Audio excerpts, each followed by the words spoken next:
I got on the American Atheist website under their listing of biblical contradictions, and they say it is a central dogma of all fundamental, that's how they said it, Christians, that the Bible is without error. They teach this conclusion by reasoning in quotation marks that God cannot be the author of false meaning. That's how they wrote it. Now, it could be that English is not their first language, so I don't want to be too hard on them, but false meaning, and he cannot lie. And then they list several things that they see as biblical contradictions. And I want to just kind of go through these. These are really easy to figure out. But first, I want to say, I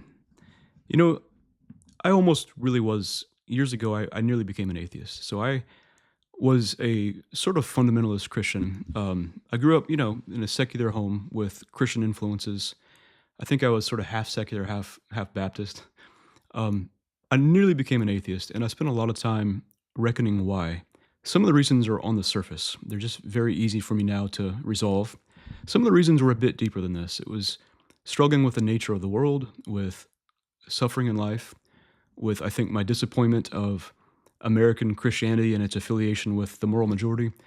There's a lot of things we could talk about, and I just want to say that I really do understand why so many people don't believe in God anymore. But for what it's worth, some of these things, some of the ammunition against Christianity, I think is really just bad. It's like this. Right now in politics, I think the media is pretty broken on both sides. So if you listen to Republican politicians or Fox News, you're not always going to get a full picture of things as they're happening. I think that's fair to say. But if you listen to, I think, left-leaning media or so-called legacy media, you're not always also going to get a fair picture of the world. They both sort of twist things in the narrative. I think we live in the age of rhetoric and emotional expression. There's this war of attrition between left and right in the country right now. This is not unlike what happened with the new atheists and the Christians they were debating 20 years ago, 10 years ago, 15 years ago, when the new atheism was hot. And a lot of this rhetoric is just silly. I think you're about as smart as you look. You're about as smart as you look. I shouldn't be in these gardens. What? You see what brain rot. You see what brain rot descends on people. I think this falls into that category, and I want to be charitable, but these don't even form logical contradictions in any way. One listed was the Sabbath day. These authors quote Exodus 20 verse 8, "Remember the Sabbath day to keep it holy." And then he quotes, without explanation, Romans 14:5, "One man esteemeth one day above another, another esteemeth every day alike. Let every man be fully persuaded in his own mind." And apparently these folks see this as a contradiction. It's not. So in Exodus 20, this is God giving the 10 Commandments to Moses, which I would say in that day and age, especially in that place of the world, the 10 Commandments were things that people needed to follow. And I would suggest we still need to follow them. But in this biblical narrative, is God giving moral law to the Israelites. The other quotation is from St. Paul's letter to the Romans many, many centuries later, and it's pretty simple. Basically, in the Christian narrative, Jesus of Nazareth is seen as being this unexpected Messiah, not the Savior they hoped for or looked for. That he didn't come to restore the national boundaries of Israel against the Roman Empire. The Bible presents Jesus as a new Moses, establishing a new covenant.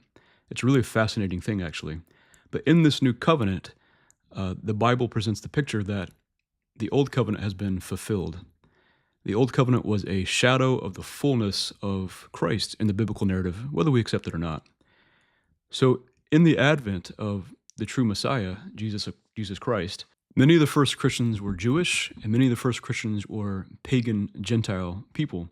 And they both came into the church with their own cultural prejudices and traditions, and they had some tension there following Christ. With some of these things, Paul's saying, use your own judgment now, and things have changed, and be confident. The second one listed is the permanence of earth, which is not exactly what the Bible was describing here, but in Ecclesiastes, the earth abideth forever. Now, oftentimes, as modern people, we read things way too literally. I used to do this too, and then I just read literature. So if you see the books behind me, I just spent a lot of time reading old literature. I mean, from Shakespeare to Milton to ancient books. I love Viking mythology. People didn't always speak and write in news article language.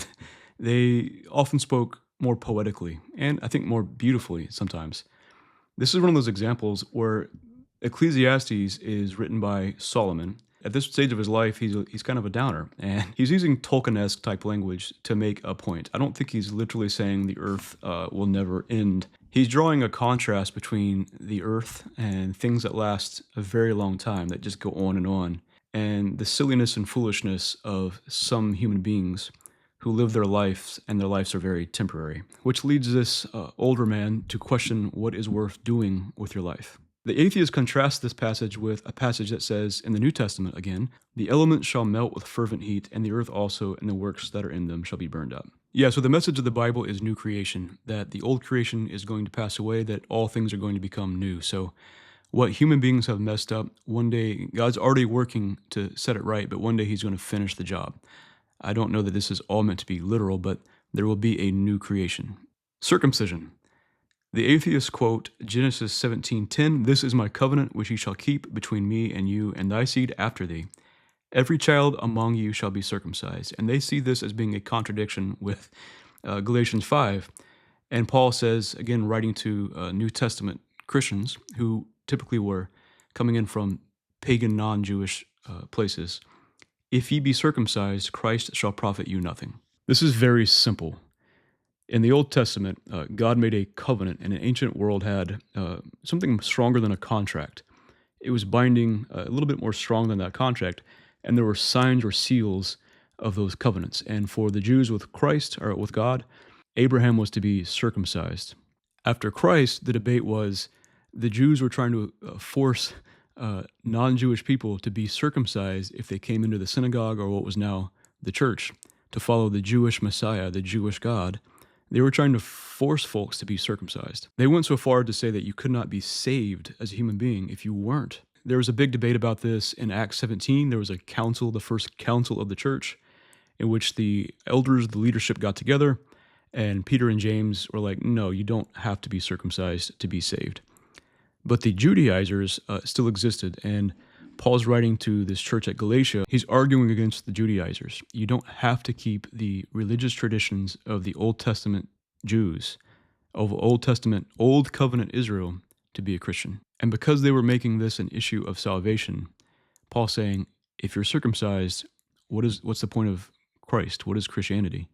Paul explicitly says that baptism is the sign of the new covenant. It's the circumcision of the new covenant. Long story short, Christians don't have to be circumcised, and this is not a contradiction. They mention human sacrifice, and they list Leviticus 18:21, "Thou shalt not let any of thy seed pass through the fire to Molech, neither shalt thou profane the name of thy God." So there were actually people who were literally taking children, infants, and burning them alive in sacrifice to the gods. And I think tragically there's actually evidence that the Vikings would sacrifice humans to Odin. There's more archaeological evidence for that now. There's Mayans, Aztecs. There are various people groups who sacrificed human beings to their gods. The Bible never condones this. And this is why it was needed at that time, perhaps not now, but at that time explicitly to be said, the Israelites were always tempted to be like the people around them. And so God is specifically saying, don't sacrifice human beings or your own children to this idol. These folks see this in contradiction to a very tragic story in the Bible. And it's pretty obvious that oftentimes the Bible talks about things that don't make the heroes in the Bible look particularly good. So just because it's in the Bible doesn't mean the Bible is saying, yeah, do this. This is not a contradiction. This is a tragic story of a man who probably intended well, but he was, I think, a bit superstitious. And he did something that God never told him to do. The story is awful. In Judges chapter 11, this gentleman makes a vow to God and said, "If you will give the Ammonites into my hand," so this man was going to war, "then whoever comes forth from the doors of my house to meet me, when I return victorious from the Ammonites, shall be the Lord's. And I will offer him up for a burnt offering." So in the story, God's already going to give a victory in battle to this group over their enemies. But this poor man, probably in an attempt to manipulate God through sort of a pagan-esque magic, says, "I will offer whoever comes through that door as a burnt offering, as a sacrifice." Keep in mind, God has already explicitly said, I don't want humans to be burned and sacrificed. This is the black mirror opposite of the Abraham story. God did not say this, he did not condone this, he did not tell anybody to do this. He explicitly said in the law, don't do this. And then tragically, this man's daughter comes through the door first. and he sacrifices his daughter. This story is tragic, but it's not a contradiction, and it's certainly not anything the Bible condones. I think there are more difficult things that appear to be contradictions in the Bible, but I want you to just step back and ask yourself this question. Logically speaking, let's say, for example, let's say there's some strong tension in certain passages of the Bible.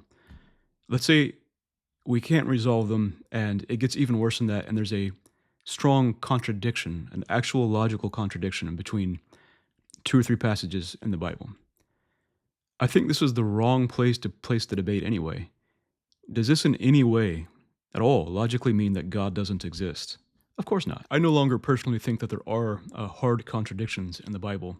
You might find tension between passages, but there's no hard contradictions. But even if there were, this really doesn't have anything to do logically with whether or not God exists. It would show perhaps that biblical inerrancy is incorrect, but it doesn't override what most of our ancestors on any continent knew, that God in some way exists. Now, I've talked about objective morality a bit, and I just want to recommend this to you. I'm reading this right now. It's a beautiful book. It's a companion to a book C.S. Lewis wrote many years ago, The Abolition of Man by C.S. Lewis. He was living in the time when subjectivity, moral subjectivity, positivism was coming about, and he's basically arguing strongly against that. In the back, there's an appendix basically where he lists, he goes through, he puts his money where his mouth is, and he backs up the claim that people believed in some sort of moral realism, some sort, in any loose sense, of objective morality. And he's going back to Cicero and various other cultures around the world to show this. I'm reading this now. It's a beautiful book called After Humanity by Michael Ward. It's a guide to C.S. Lewis's Abolition of Man. I had to read that book about 3 times before I understood it the first time. So this book has pictures for people like me, and it has explanation. It has articles and commentary basically explaining the book. And if you read these two together, I think you'll have a pretty good picture of the Tao, or natural law. The view that this girl's life, who was tragically sacrificed unjustly, mattered. If we do reduce morality to basically personal preference or cultural preference, and life is actually meaningless, then it's really kind of difficult to complain about that girl's life being taken. I think the story in the Bible is actually supposed to be tragic because her life did mean something. That's the assumption in a theist worldview. With that said, your life matters too. So no matter what you're going through, whether you're having a hard time or things aren't looking up for you, just know that life often gets better. Dark days do pass, and your life does mean something. There are people who care about you, so keep living. As always, I very much appreciate you watching. God bless.